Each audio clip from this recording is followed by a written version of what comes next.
Welcome to CivilizationX. A food crisis rarely begins under fluorescent lights or empty shelves.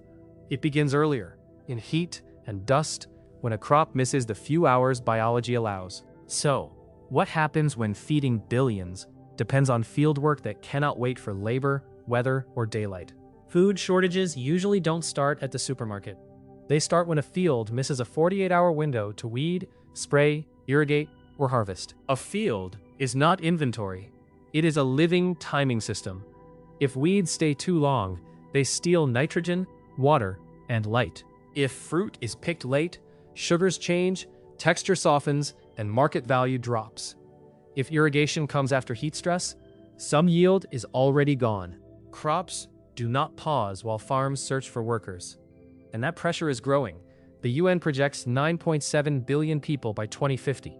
While FAO estimates food production may need to rise about 60% from 2005 to 2007 levels. The critical shift is not bigger machines. It is machines that can see individual plants and act in real time. That is where agricultural robotics starts to matter.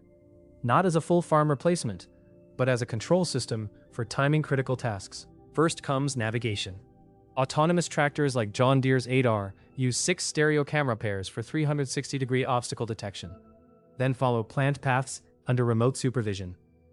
One operator no longer has to stay in the cab for every pass. Next comes plant-level intervention. Weeding robots from companies like Nio handle narrow, repetitive jobs in specialty crops. Carbon Robotics says its LaserWeeder uses computer vision to identify crop versus weed, then fires high-power lasers, targeting up to 100,000 weeds per hour while reducing blanket herbicide use. The loop is simple and brutal. Sense, classify, actuate, verify, repeat across millions of plants. Harvesting is harder.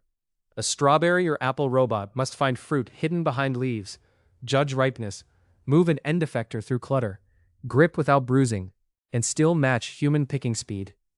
That is why harvest automation remains the toughest field problem. So, the answer is this. Food fails first in fields because biology sets hard deadlines, and robotics helps by making execution more repeatable when labor is scarce.